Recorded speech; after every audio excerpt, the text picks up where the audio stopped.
kick this off. Hello. So hello everyone on Facebook. We are tuning in on Facebook as I'm looking straight ahead into Facebook, and if I tilt my head to the side a little bit, hello Instagram. So Noel and I are tuning in, hosting, streaming from both Facebook and on Instagram. So if you're looking for different viewing experience, you have Facebook on Noel and my profile, and on Instagram we're on Daily Muscles and Elvineto. So you can go to both platform and see how you want to see us there. Yeah, here we are, episode 15. That's right. So we are doing a simultaneous stream. We made it. This is halfway point, right, Alvin? Halfway through. Why are we saying halfway? Because at the very beginning, to give you a bit of backstory, we told Al. I think I'm the one. Me and my mouth. I'm the one who told Alvin we're gonna go for 30 episodes. Never really thought 30 episodes is more than half a year if you think about it. But here we are. We're halfway through. We've enjoyed every episode. We've enjoyed some of y'all tuning in. Literally almost every episode you are here. So it's been great. I'm really enjoying this. Alvin's enjoying this as well. We are excited to see where the show is going to go. But yes, we're at the halfway point. Thank you to all of y'all tuning in here right now. Whether you're from home or at the office, wherever you may be, I want to kick this off on Instagram and on Facebook first by inviting you to comment below, whether you're on Facebook or Instagram. Comment below, where are you tuning in from? Okay, and answer this for us. What is that last thing that you like to do before you go to bed? I think everyone has a little bit of a different routine. Some people brush their teeth. Some people put the mask on. Some people gotta moisturize. Some people, I light a candle. I don't know. But I want to know what you do. So where are you tuning in from? And what is that last thing that you do before you go to bed? I would love to know. Comment and let's talk about that. So let me answer that question first. Well, firstly, I'm from KL. And the last thing I like to do is to set my alarm. And I have an alarm which actually doesn't make a lot of sound. It actually, it's a light. So the alarm wakes me up by coming bright.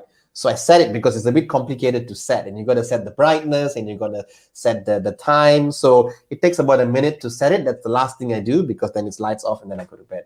What about you, Alvin? What's the last thing you do before you go to bed? I would say read a book. I'll generally put my alarm. My alarm is all set because every day I wake up pretty much the same. So I put it throughout every day. I'll set my alarm about 30 minutes before, and then I put my phone away. I would say read a book. I'll do something away from the devices, just to set my mind preparing into bed. That's good. I should have said that answer, but the truth is I don't read a book. I read it in the morning. At night, I must admit that it's just really bad. The last thing I look at, well, before I set my alarm, is actually I read stuff on my phone, which is bad. It's bad for sleep. It really affects, but hey, it could be worse. But yes. So Alvin, you want to tell us what you have in store for us for today's show? So we are indeed at episode 15. We are grateful. We are excited.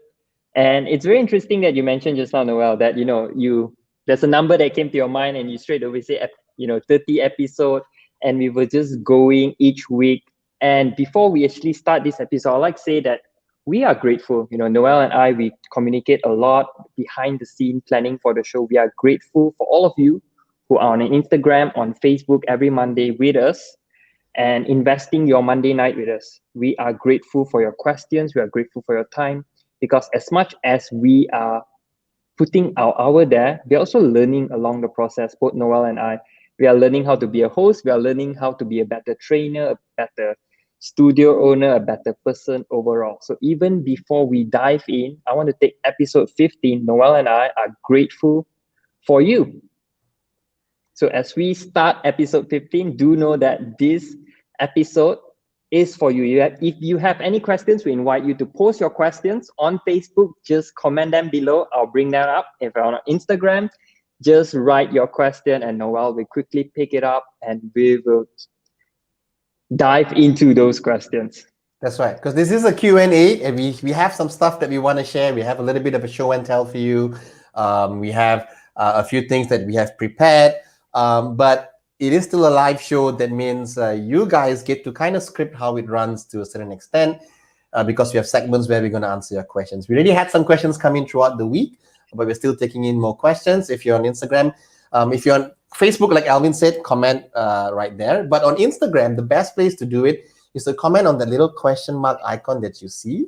If you've never tried this feature before, right now on Instagram, try it. Click on the little question mark, type your questions, because then we get to feature your question right on the screen, and everyone gets to see your question, but they don't know who asked. I'm the only one who gets to see who asked the question. So don't worry about the privacy, and if you're shy, it's a silly question and so on.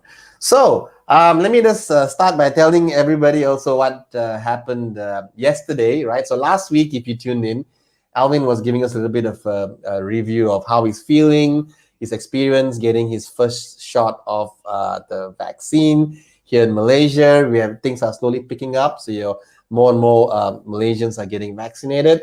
So this week it was my turn. I had my shot done yesterday. It's been about 27 hours since I had my shot, and I'm only now starting to feel a little warm. That's it. So no high fever yet and so on, but everybody reacts differently. This morning I felt fine. In fact, I went for a little bit of a walk. I did a bit of a home workout, just trying to push it and just see, just trying to keep a normal routine, not do anything silly or what, but just curious because everyone's reacting, is having a different kind of a reaction. But the main thing is just, I think, just getting enough rest, drinking enough water, eating well. So I didn't eat any junk. I just kept my foods were actually pretty clean, and just eating lots of fruits and vegetables, and just being at home most of it other than the home workout. So that's me. I feel great, and that that's right. So they still okay, yeah lah. So I mean, if you've been following me on Instagram, been posting these little photos, and what's the big deal about Rasam? When COVID first hit, there's a lot of rumor that that if you drink Rasam, it's going to cure COVID. Now that's nonsense. Okay, it's not going to cure COVID by drinking Rasam, but I like Rasam. That's all. So I've just been playing the fool and putting photos and up on my Instagram that I'm having Rasam because of COVID. But it's just for fun. Also, the cool thing is actually I found a really good place that serves really authentic, really hardcore Rasam. I don't know whether this is a restaurant called Alia. They're a Sri Lankan restaurant. They also pride themselves by all the food that they cook. Apparently, the spices are imported from Sri Lanka. They don't use spices from anywhere else. So all the food there is either super spicy or like this really, really very potent. So they have a Rasam dish that you can order, and they do delivery because it's MCO and everyone's delivering everything. So yeah, so I've just been going crazy by getting just a little container of Rasam. I figured it's because I want to drink something like a hot soup, and rather than, there's not many options around, rather than going to a mama on Food Panda or on Grab, who's just gonna be some soup kambing or whatever, and God knows what's inside. I just thought I'll just have Rasam instead, and yeah, so that's the deal with the Rasam. But yes, I'm feeling fine. I'm feeling great. So to all of you all out there, my fellow Malaysians who are currently in the whole vaccination program, whatever your experience is, congratulations on taking that step and getting vaccinated. So yeah, that's it. That's my little that was the highlight of my week of what happened yesterday. What about you, Alvin? What happened? What's been happening with you? So one of the things I'd like to share with everyone is I had a very interesting conversation with one of my clients, and we were talking about progress. And she used to step on the scale, and she's shifting that mindset away from numbers and focusing more on herself. So she came to me that day and she said, "Hey, Alvin, I want to share with you, when I started training, you asked me to get a smartwatch." So she got herself a smartwatch. And when she put on the watch for the first time, she barely can fit, and she's on the last of the hole for her to pin in. So she ngam just fit in. So last week when we were having this conversation, she said, "Alvin, now actually I can fit into 2 to 3 holes inside."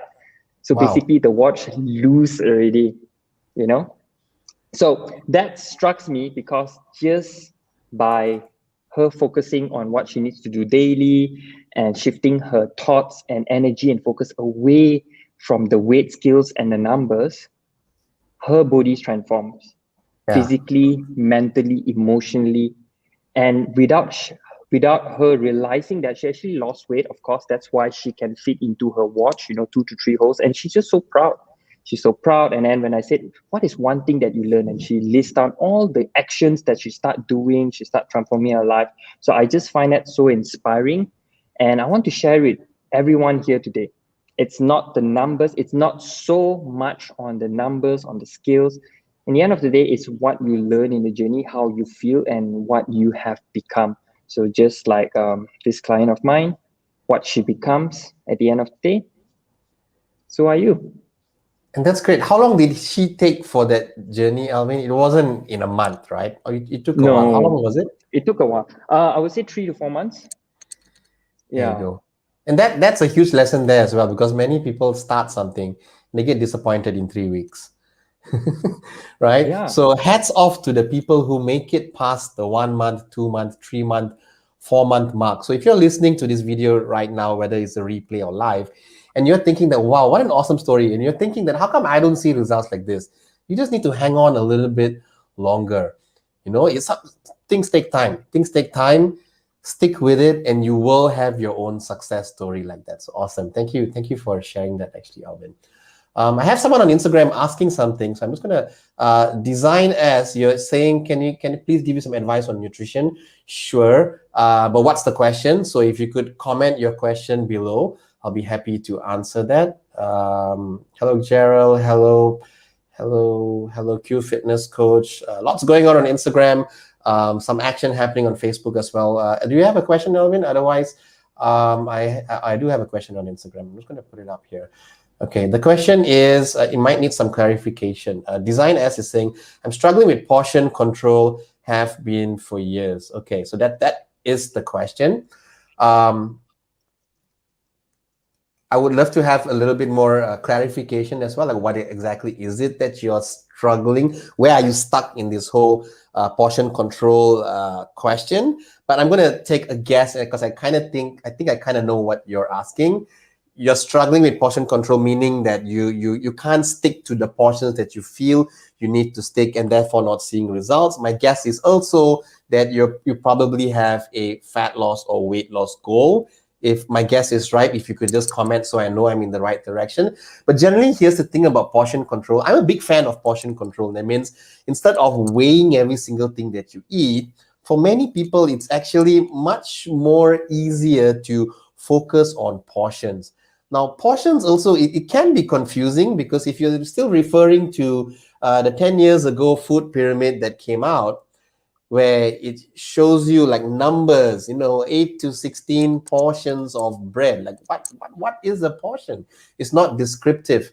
But if you look at the more newer guidelines, especially with the American, oh gosh, that name escapes me. Gosh, MyPlate. So this thing called MyPlate, where they visualize the portions based on the plate instead of the pyramid. So the pyramid is not bad, it's not wrong, but it's easier if you look up, go Google MyPlate, and you would see portions based on the plate. That means how much rice do you put, how much vegetables do you put, how much protein do you put. That makes it so much easier. Okay, that's one. Number one is, I hope you're not looking at the pyramid. I hope you're looking at a plate, because it's easier to understand. Number two is, the thing about portion control also, it's very personalized. Someone who is smaller than you or bigger than you, naturally the portions are going to be bigger or smaller. So if you were to use your palm, for example, a portion of protein will be the size of your palm without the fingers and the digits. And I'll be happy to send you more materials about this. But I just want to address this generally, because we can go pretty deep into this. Basically, the thing about portion control is that you have to understand that it's very, very personalized at the end of the day. And because you're not really measuring, you have to stick with it. If you just do it to 3 to 4 days, you're not going to see any results. It really is a longer term thing. That means stick with it for 30 days, stick with it for 60 days, stick with it for 90 days. And then you make an assessment. Okay, 3 months has passed. What is my results like? If you're seeing progress, then great. If you're not seeing progress, then time to reevaluate. Okay, I hope that helps because the question is not very 100% clear, but I hope I give you some clarity there. Please feel free to ask a follow-up question in case you want to go a little deeper on that. Okay, awesome. I'll just What like do to we add have on next? to that, Noel. Yes, Elvin, please. Now that we are on portion control, I think one thing that Noel mentioned just now is about hand size portion by Precision Nutrition. So on Facebook, in the comment, I'm going to post up Precision Nutrition hand size portions, the articles and the infographic there. It's very easy to follow. So do check out on Facebook comment section. So if you're on Instagram, at the end of this live, you can hop on to Facebook. The live stays on Facebook.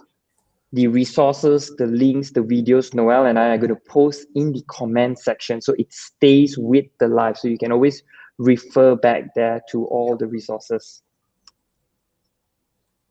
Okay. Okay, Great. next question. we do have a question here. Is what is the best type of workout when you feel sore? Okay, good question. This is referring to soreness in you did a workout, so therefore you're sore. If you're someone new to training, just starting a fitness routine, chances are very high you're going to be super sore after a workout the next day, but you don't want to quit, right? You want to keep doing something. So the best things, based on experience and what I would do for myself and what I would do with our clients as well, is to stay active. That means don't just like, oh, I'm sore, I'm going to sit in bed the whole day and just watch TV because it hurts, so I don't want to move. That shouldn't be the approach. Instead, your goal is to stay active, move. That means what would your workouts be? It's not go back to the gym and hit more chest presses and do more squats and so on, but really to maybe go for a swim if that's what you are able to do. I can't swim, so I'm not going to go for a swim. For me, it would be like a walk or maybe like a jog. This is a good time to focus on more steady state, slower kind of cardio movement. Get on a bike, bicycle, treadmill, head outdoors. It's a good time to incorporate something like that. The key really is to still do something, because sometimes soreness can last for 2 days, 3 days, especially if you're like, haven't trained before, first time, and maybe you overdid it, you got excited. That soreness can last 3 to 4 days. You don't want to do nothing for 3 to 4 days. Then it kind of becomes counterproductive, right? And here's the good news about soreness. It goes away, right? Recovery helps accelerate recovering from that soreness. Recovery meaning getting enough sleep, drinking lots of water, drinking enough water, eating enough protein, eating your vegetables, proper nutrition is going to get that soreness leaving much, much faster. And as your body becomes stronger, you become more conditioned to the workouts, exercises, movements that you're doing, then you realize that, oh, my soreness doesn't last 4 days anymore. It just lasts for 2 days. And if you keep at it, it just lasts for 1 day. And sometimes doesn't mean every workout you do, you're going to be sore as well, right? There are times where you're not sore, and doesn't mean it was a bad workout. So my suggestion is to stay active, keep doing something, just don't sit down and do nothing. Do you want to add anything to that, Elvin? Because you do a lot of PT with clients. Yeah, flexibility would be a great thing to look into. So let's just say you have your strength component in the workout. You'll be lifting weights and you got sore. You can also switch into cardio, like what Noel shared just now, going for swim, badminton, running, brisk walk. And then you also can perhaps add in the flexibility component or the movement component. It could be like a yoga session. It could be more of a stretching movement class or your own static stretching. You can even hop on to YouTube and put full body follow along stretching videos and just go through those basic stretches. So that can be helpful in reducing soreness and can also be one type of training or workout for you besides strength and cardio. Yeah. Great. So for those of you who are on Facebook, you have any questions, I invite you to post your question in the comment below. Same thing with Instagram. Post your question with the little question mark. Do they get to see the question mark? Yeah, Noel, you can pin them up. I see Yeah, some the features. questions there, but they're not on the question mark. But I do have a question that I think that we can very quickly take before we Sure. move on to our next segment. So this question is, can you advise on increasing calories, please, from a deficit? This comes from Mary Gavin. You're asking on how to increase calories from a deficit. I would love to know what is your goal also, Mary. Are you is your goal to gain weight? Or is your goal because you've just been on a deficit for so long and you're just trying to maintain? So I'm curious about that, if you can add on to that. But let me just generally advise on what's a good way to eat more. That's really what you're asking. A lot of people undereat. Sometimes we go on fat loss mode for so long, we eat at a deficit, and okay, maybe now you don't want to eat on a deficit. What's the best thing to do, right? So great question. It doesn't mean we revert to our poor eating habits. I think a very good way to maintain balance and nutrition and in the foods that we're eating is to increase the portions of our protein, to increase the portions of our vegetables. I say protein first because majority of people do not consume enough protein. Very often we tend to supplement with protein. So here's an opportunity to let's eat more protein, because it's not really going to skew, it's not really going to affect your health in a bad way, because sometimes you may think that, okay, you may have heard this advice where people say, oh, you want to gain weight, you want to bulk up, just eat pizza every other day or have a burger every other day. Yes, that's a way to increase your calories, but you're going to get a lot of your calories from fat. You're going to get a lot of other things like all that sodium, all that unwanted stuff and that high sugar. And yes, we're not just talking about calories, because I think very often when we think about coming out of a deficit, we only think about calories, but I want you to think about the quality of the calories as well. Okay, so I'll leave you with that. And that means my simple answer to your question on increasing calories is to eat healthier food, double the portions of your protein, your vegetables, eat more fruit, right? Even increasing the carbohydrates, eat more rice, eat more grains, eat more oatmeal. Those are the foods that you want to increase instead of a very dirty way of increasing, which is ice cream and fast food and junk, which still increases calories, but is not the healthy way to come out of a deficit. So I hope that helped. I hope that was really what you were asking as well, Mary Gavin. Thank you for asking that question. Back to Alvin. I'm gonna Yes, chip in. I think Noel explains a very nice overall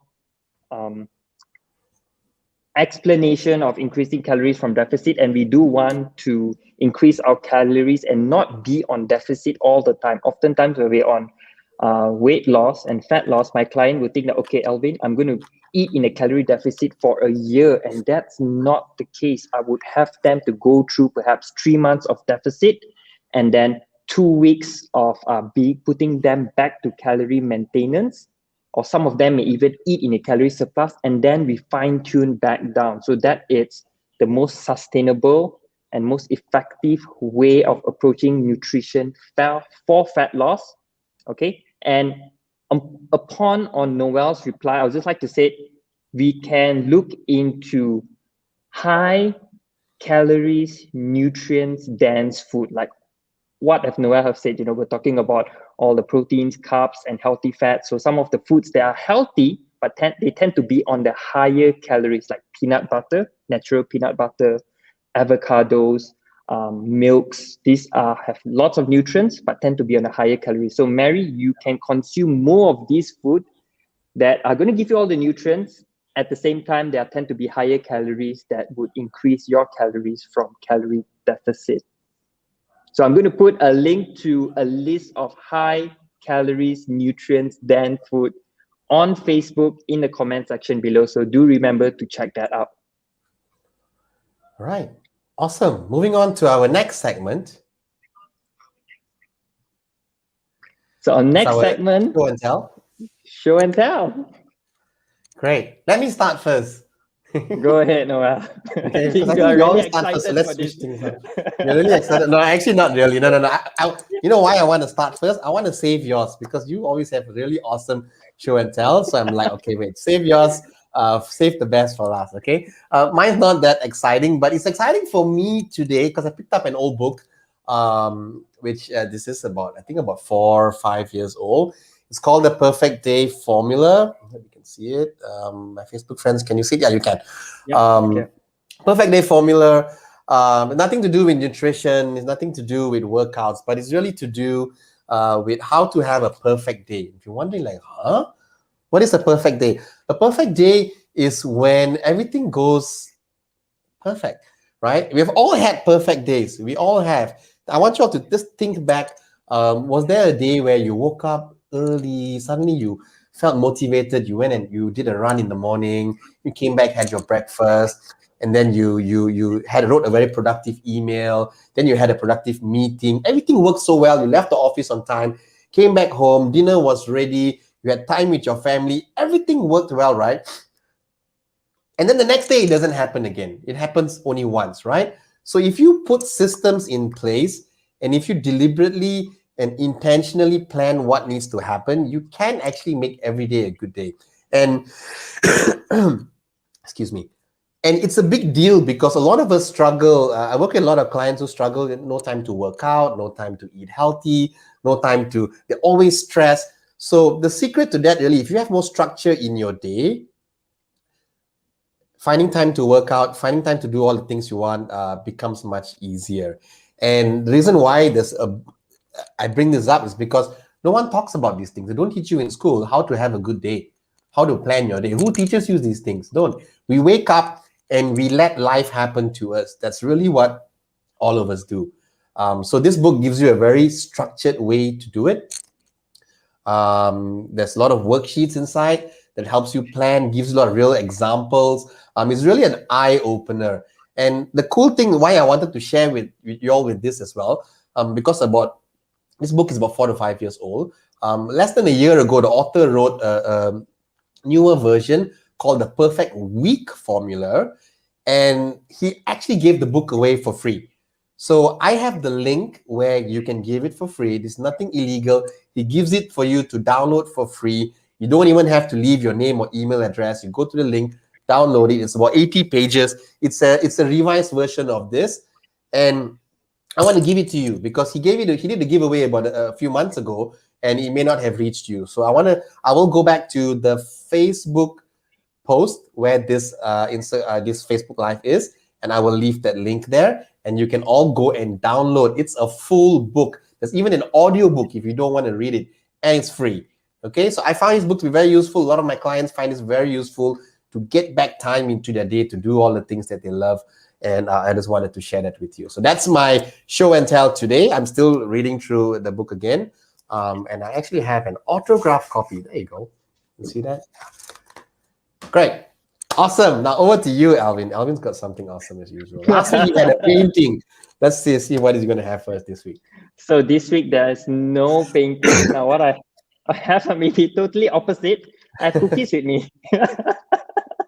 Okay. So these are Raya cookies. Okay, so this is my client bake and then gave them to me. Now the reason why I'm showing cookies is my show and tell have a message. So oftentimes when people see me or personal trainer, they think that all we do and eat are all healthy food and we do not eat cookies. And I'm not saying that I eat cookies all the time. What I'm saying is that I do eat cookies. We personal trainers are also humans, and we also have cravings, and we do eat cookies. We can eat cookies. If we overeat, of course, cookies is going to make us fat. My message with this show and tell is that we all will go through in our fitness journey with balance. Balance is the most effective and sustainable thing that we need to practice throughout our fitness journey, even when we are starting out, especially when we are starting out. Because when we are starting out, we think of, I want to cut this, cut that. And that's going to make the journey so much more painful, so much more harder. Okay, even when I first started out, I gone through that where I cut off everything and it wasn't really enjoyable. So I'm here showing you a cookies that if you have Raya cookies around, I want you to see them as a treat, see them as how you can fit into your current lifestyle, fit into your nutrition. Now, I'm not going to eat this, um, all of it at once. I'm going to take, as much time as I want to eat the cookies, but the cookies will be here. Even maybe in episode 30, you still see some cookies left. But the message Episode is 30, still see some cookies? No way. yeah, it's Okay. quite a bit here. Yeah, the message is, it we are allowed to eat all of these. That's the purpose of life and fitness. Like clients say, Alvin, you're different now. I meet a lot of people say, can't eat this, but you are telling me to eat this. Is this for real or not? It is for real, because life is not just our plain fixed meal plans and food. Life is about you balancing food, the good food, the not so healthy food all together. And it is a skill and knowledge for you to apply what you know with health and fitness in your life. And when you can do that, you are set for it. Okay, so the next time you feel like eating cookies, know that Alvin eat cookies. Know that I'm sure Noel eat cookies too. I do, but it's No. dangerous to have cookies around me. I'll tell you that. Everybody's different. Noel Yeah. like ice cream. Yes, ice cream. I'll eat those cookies too. I had some clients send over some Hari Raya food as well. But here's I'll just give you viewers a different perspective. Alvin's got a lot of willpower, so he can let that jar of cookies last. I'm someone who I like to just get it over and done with. I don't want to leave it there. Again, this is my weakness, and sometimes it's a strength. Sometimes, often it's a weakness. If there's a whole jar of cookies there, I would not eat the whole jar, but I would finish it pretty fast. My logic is this: rather than to every few days I'm treating, I would rather just like I'm not gonna have 2 treats, but it's gonna be massive, and that's it. I'm done, and it's like almost like I hit the reset button and I'm over. But if you think about it, it's actually quite stupid. So what I do is I try not to put myself in the situation in the first place. I'll have my treats because I wouldn't eliminate them completely. I'll eat it, but then I'll probably ask him to hide it or keep it out of my sight, or put it away, or I put it away someplace where I don't normally look. So because I'm like that, I see it, I'm going to eat it. And a lot of people who struggle, I struggle with food, right? And a lot of people out there who can't stop eating, you're struggling with your weight, you have the same struggles too. That means if it's there, you're going to eat it. So it's either you don't buy it, which is not really the message that we're trying to preach, because you can have it in moderation, but you want to build some guardrails around it. Yeah. So we'll see on episode 30. Alvin's going to show us a container. You're going to see how much is left in it. Right. Or another thing, we can just share it with someone. Noel, I don't know how That's it's a good idea. Kim. I believe Kim got strong willpower too. Awesome. Do you have any questions on Facebook, Alvin? Yes, we do. So we move on to our next segment, which is coming back to Q&A part 2. Now on Facebook, if you have any questions, I invite you to continue to comment them below. Same goes with Instagram. And our next question is on Facebook is by Liu. How often should I work out? So I'm going to take this question. So the standard guideline by ACE and ACSMs recommend that we should get about 150 minutes of moderate intensity a week. So that's for most of us. For general population who are looking to maintain health, we should get about 2.5 hours a week moderate intensity. So that can be consist of your strength training, of your cardio. As long as you have 150 minutes a week, you are set, your fitness level is maintained. Now, for those of you who are more on the overweight and obese and your main goal is fat loss, the standard guidelines suggest that you should aim for about 250 minutes a week. So that's about 4 hours. 4 hours. And bear in mind, this is a moderate intensity. So we are looking at like a brisk walk. And I like this guideline because when a client comes to me in the beginning of our training session, I would actually have them to do a lot of movements, particularly walking, just to get their activity level up, because that's the one that burns the most calories when we are looking at fat loss. Okay. Now, I know the guideline 250 minutes a week. If you're looking for fat loss, it's quite a lot. That's 4 hours a week. But if you were to break it down, it is very, very doable. Like for one example is if it's 4 hours And if you are the one, based on your schedule, that you get quite busy very often, I would suggest you, or one way that I work is you go for an hour walk. Fix the date throughout the week, in the morning, on the weekends, do your 4 hours walk, and you hit that daily or that weekly recommendation. Or another way, if you're really struggling with long period of training time, you can actually break it down. Like one scenario is a client that walking to the MRT, that's 20 minutes walk. From the MRT to the office, that's another 15 minutes. So we tally up that time. Okay, as long as you reach about 250 minutes a week, if your goal is fat loss, then yeah, you're on the right path.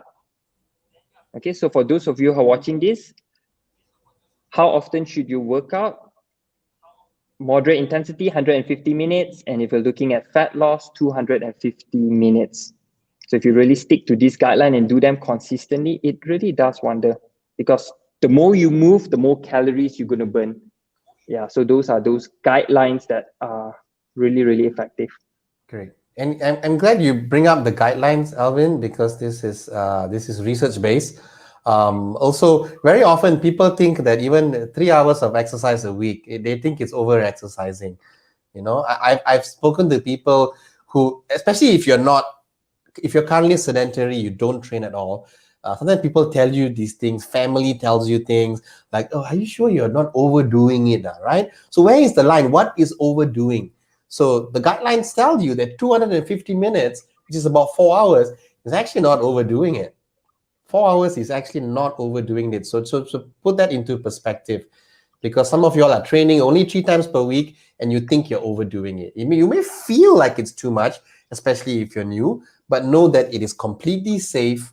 And it's what is recommended to get you there. Okay, so it's not that I said it, it's not Alvin said it. The American College of Sports Medicine recommended that it's about 4 hours if you're obese, overweight, and you're aiming for fat loss. So yes, great, awesome. Thank you for bringing that up, Alvin. Great question. How often should I work out?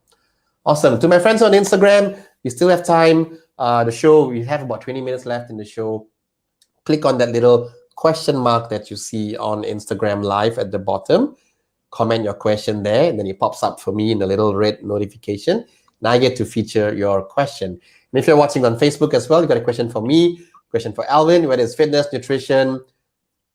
What else can they ask about? Alvin didn't answer that question. Someone asked it. There's a guy in the blue shirt single. He didn't answer it, but that's okay. Whatever it is, comment your question.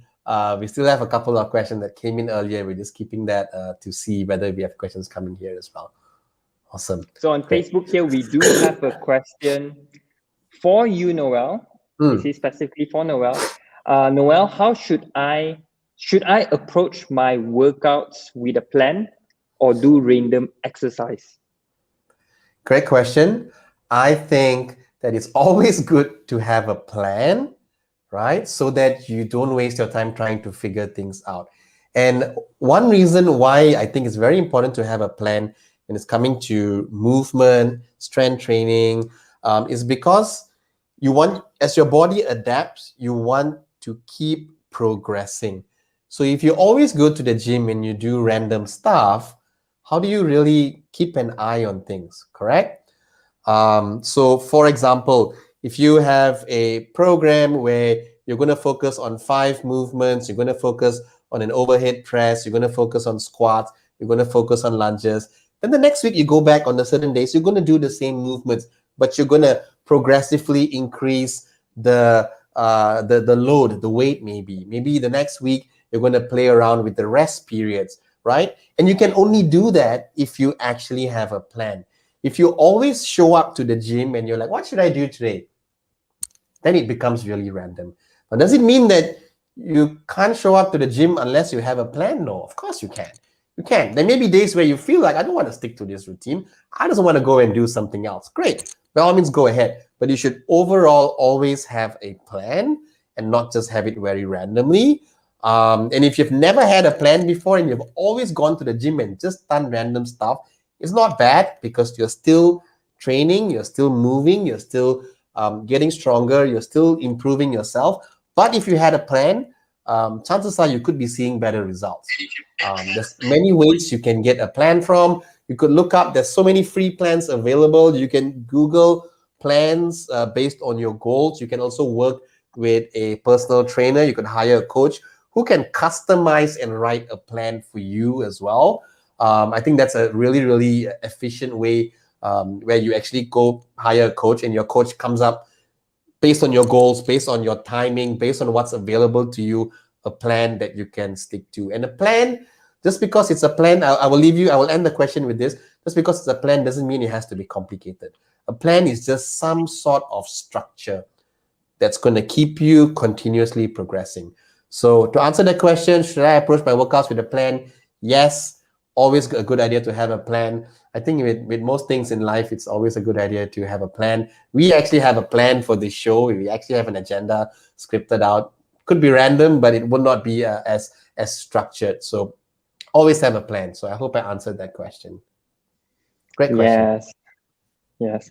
One thing that come to my mind when we think of planning is the quote, "A goal without a plan is just a wish." You know, I want to lose 10 kilos, but without a plan on how you're going to lose that 10 kilos, it's just a wish. So if you're really serious about your goal, you will find a way to build a plan, to look for a plan, to structure a plan, to have a direction. Because a plan is basically a blueprint. You know, like all my client comes to me is for a plan, for a direction, for a guidance. And, you know, when you work on your plan over time, it leads you closer to your fitness goal. I think that applies to everything in life. Absolutely. Yeah. Is there any questions on Instagram, Noel? No, on Instagram, I don't see any other questions. If there's none on Facebook, I actually I want something on my table that I want to show, but only if there's no question. Sure, go for it, Noel. What's on your table? There's no question? Okay. This is something that I think I've showed it before in one of the episodes, but it was here because I was having a chat with a client. It's a replica of fat. I've showed this before, right, Alvin? Yes. Yeah. So this is a replica of this 1 pound of fat, and it's huge. It's about the size of my entire hand, right? So I bring this up and I show this to you because sometimes if you just started the workout routine, it's just after Hari Raya, everyone's starting some kind of fitness routine now. And a week later or 2 weeks later, you're going to step on the scale and you're only going to realize that, oh, I only lost 1 pound. 1 pound's a lot. Look at this, right? Weight-wise, it's actually very light. It's 1 pound. It's about half a kg. But the amount of volume, you see the amount of space it takes up, it's actually a lot. So my message to you after seeing what I was talking to my client just now about, is just to not be discouraged if your progress is not as fast as you think it is, because it's still progress. It's a lot. Stick to your plan. Let the weeks go by. The next thing you know, you will be seeing significant change. Your friends will be seeing the change. Like Alvin shared just now, his client, she could wear the watch and go on to the next 2 holes. Then you're going to start seeing those changes, because the more of these little 1 pound chunks that you start to lose for fat loss, the more you're going to finally see it. Okay, so that's just what I wanted to share with you. Okay, so we do have as you were sharing that, someone actually posted a question on Facebook. Great. This is by Shoba. Shoba asks, what are your thoughts on keto diets? What are your thoughts on keto diets? So I'm going to take this by saying that keto diet is generally a diet that consists of high in fat, moderate to high in proteins, and very, very low in carbs. Now, people like keto diet is because if you Google it, it says keto diet is famous for losing a lot of weight. Okay, so the idea of it is that when you change your diet with the food choice in keto diet, that would indirectly put you in a calorie deficit and lead you to lose weight. So my thoughts on keto diet, on any diet, is essentially a diet that's going to help you to lose weight, lose fat, is a diet that is putting you in a calorie deficit where you consume lesser calories than what your body burns. And that's how it works, any sorts of diet. Keto diet is famous because the food that we used to eat tends to be higher in calories. For example, processed food like McDonald's. Okay. So when you go on keto diet, which only limits you certain food options, you can only eat these very low in carbs, that leaves you with very few options. And you have to stick to that. So when you stick to a diet, keto diet, for example, you indirectly putting yourself in a calorie deficit. And that's how you lose weight. So that's the concept of it. Now, Shobha, I'm also going to add on the best diet is the one that you can sustain. Okay, the one that you can sustain for a long period of time. And if you can sustain keto diet, if you feel that the food options in keto diet is something that you enjoy, you can do it, it suits with your family, with your lifestyle, then by all means, go ahead. You know, with me and for most of my clients, I find that having a variety of food, eating carbs, protein, and fat in moderation, following hand-sized portion, as Noel mentioned just now, by Precision Nutrition, that works the best because that allows more flexibility, more room for us to adjust our food intake, our food options. And also, there's more life to that, I feel, in terms of food. I noticed that clients or myself able to go out, enjoy with family, enjoy with friends. It takes a little bit more time to understand the concept as compared to having a diet to tell you, these are the food you can eat, these are the food you cannot eat, do this. You know, that's easy because we all like a structured plan. Just tell me what to eat, what not to eat. Yeah, but when you actually take a step back, you see the bigger picture, you invest a little bit more time, more energy into understanding all other elements of health, fitness, and your life. Honestly, that is the most effective and the most sustainable nutrition protocol that I would suggest and advise to most people. Yeah, but keto is very popular. I can totally understand why Shobha's asking this question. I think right now it's probably the trending diet here in Malaysia, at least. Everyone's talking about keto because keto has a lot of delicious. Remember, Elvin, you're saying there's options, right? You're limited to the choices of you can only eat this. But keto has some pretty delicious options. All the bacon and the steak and the fat and now there's keto ice cream, there's keto cheesecake. So it's very appealing because you want to lose weight and you're like, what? I can eat all of these things? It's true, you can. But here's the catch about keto. Like Alvin said, is like, is it sustainable or not? Because you can't do keto one day and then the next day you go back to normal. The keto diet, keto is for ketosis.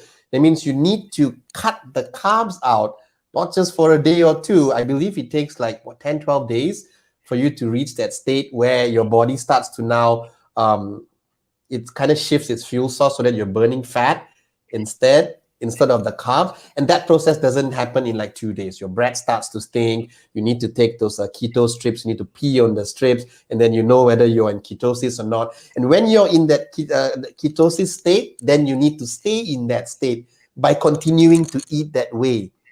You can't, oh, tomorrow I'm going to have this instead. I'm going to have this piece of cookie, and tomorrow I resume my keto diet. Cannot. You just totally screw it, and you have to start again. So that's the only thing about keto. It's delicious. It will get you, it works because it gets you in a caloric deficit. I think the appeal is because there's lots of delicious stuff, right? Especially the keto ice cream. It's crazy. I haven't had it. I see my clients raving about it. But I can tell you, there's so many people eating all these keto diets and keto treats and keto pizzas and keto cookies, and they're not on the keto diet. And that's also dangerous because what is keto? It's high fat, moderate protein, no carb. High fat means high calories. So dangerous. If you're someone now eating a normal balanced diet and suddenly you have a pint of keto ice cream, it's like, whoa, relax. It's like you're going to just suddenly load up on a lot of fat there. So just be careful about that. I always tell people to try it, right? Shobha, you need to try it. Try it first. For all you know, you may just totally click for you. You can totally stick to it. You feel great. Then by all means, go for it. Just make sure you read up so that you do it properly, you do it correctly, you do it safely. And like Alvin said, I will end with this: is that the best diet is the one that's sustainable for you. And if you like it, then go right ahead. Awesome. Great question. Keto is always nice to talk about it. Okay, we have a question here that is addressed to Alvin. What exercises are great to train core? So what are some of the core exercises? So core is basically a group of muscles in our midsection. Okay, those are the group of muscles that we can't see in our eyes. It's inside of our abdominal. Okay, think of it like an invisible belt. So some of the great exercise or movements to strengthen your core are like planks, wood chop, glute bridge, any movements that are anti-rotation, meaning that you're going to hold there. A lot of band resisted movements that you use the resistant bands and you do a squat, you do a chest press. Those are also great for strengthening your core. And besides those core focus, you also want to perhaps look into compound movements like push-ups, deadlifts, squats. A lot of people think that deadlifts and squats, these are all lower body movements. Yes, they are, but they actually engage a lot of core. So if you're looking at strengthening your core, you want to get stronger with your compound movements. Okay. And one key thing that I use for core training with my clients is I train core in different planes of movements. Okay. Now, it's going to be quick. Okay. So we have sagittal plane, which is just one plane, which is where we plank. We're plank in one plane, the front, or dead bug. So those are fall under sagittal plane. Now, if you move side to side, that is what we call frontal plane. So you just shift your body into a side plank that's going to work your obliques. You change the plane of movements. And the third plane of movement is actually a transverse plane. So where you do rotation. Anytime you turn your body, like wood chop or Russian twist, a lot of people like doing that. So those are transverse plane. So when you can incorporate sagittal, frontal, transverse, these three different plane of movements, you have the most comprehensive, effective, complete core training out there. Okay, there's so many movements out there, but once you can understand of moving sagittal, frontal, transverse, three planes of movement, you can Google them, 3 planes of movement, core training, all of this will come up. You have the best core training out there. So keep that in mind when you're training core next. Try to do a variety besides just plank and or crunches. That's just very limiting. Because most people just I go to the gym and I'm going to do 100 sit-ups today. So clearly there's a lot of other things that you can do, as Alvin has mentioned. Great. Awesome. You should do a video on that, Alvin. Do you really have, I'm sure you have a video on core training and different movements. I think I've seen something like that. Do you have one? Yeah, I believe it's in my previous video in my Facebook page. Yeah, I'll look it up. I'll paste the link to those videos in the comment. So do head over to Facebook. Got it. So Instagram, my friends, and even on Facebook, last call for any questions if you have. I think we have time to take probably one more question before we cut this and in about 5 minutes. So comment a question there. Otherwise, Alvin and I will start wrapping up shortly. And it's been a good show so far. So there is no questions on Facebook. You're most welcome, Shubha. Shubha Tankers says that looks like she's going for moderation. So, yep. She's going to buy try out the keto ice cream though, Shubha. I forgot what it's called. It's called some coconut-based keto ice cream. All my clients are going crazy over it. Yeah, I haven't tried it though. Okay, so maybe we should just start to wrap up then, because you know what? If you didn't get to ask the question today, that's okay, because we've got at least another 15 more episodes, so we ain't going anywhere. You're going to see us again next Monday. Again, we will come back next week with our show and tell. If you know any friends or colleagues or anyone who wants to be on the show, who wants to share, if you know anyone who has a fitness, a fat loss or some sort of transformation story, or how someone used exercise to overcome some sort of limitation, if you know someone, or if you are someone watching this, we'd love to have you on the show. We'd love to talk about how you use fitness and health to improve yourself. Because coming at the end of the day, the purpose of this show really is, this show is for you. is to inspire you, to answer your questions so that you can make the right decisions, you can make informed decisions, you can do the right thing to improve your health. So if you have a story that you'd like to share, please reach out to Alvin or me. We'd love to have you in our show. We do have some guests lined up in the works of getting them to confirm for a slot. I think one or two of them are actually tuning in as well. So as that develops, we will let you know. Otherwise, I'm gonna say my goodbyes and pass it to Alvin, and he'll say his goodbyes, and then we are done. So I thank you for being here. Please, my Instagram friends, if you're not following Alvin on Instagram already, please do follow him. Please head over to Facebook, because this whole conversation continues to live on in Facebook. Remember that free book I gave? I've already pasted the link on Facebook. I can't paste it here because it disappears once this video is done. So thank you for your time. Thank you for listening to us. And I will see you all again throughout the whole week. Keep up in my Insta stories, and I enjoy talking to all of you all. Right. So with you, Alvin. And my last call to action to all of you is, do comment one thing you learned from today's episode on Facebook. Okay, so Instagram, head over to Facebook. Just share one thing. What is it that you got value out of it? What is one thing that you learned? Because Noel and I, we will always go back to the comment and we will see the questions, we'll comment. Some of us, Noel and I even will message you if we need to have the conversation at the site. So do comment one thing you learned from today's episode on Facebook comment section. Okay, with that being said, we thank you for your time, and we'll hope to see you next week for episode 16. All right.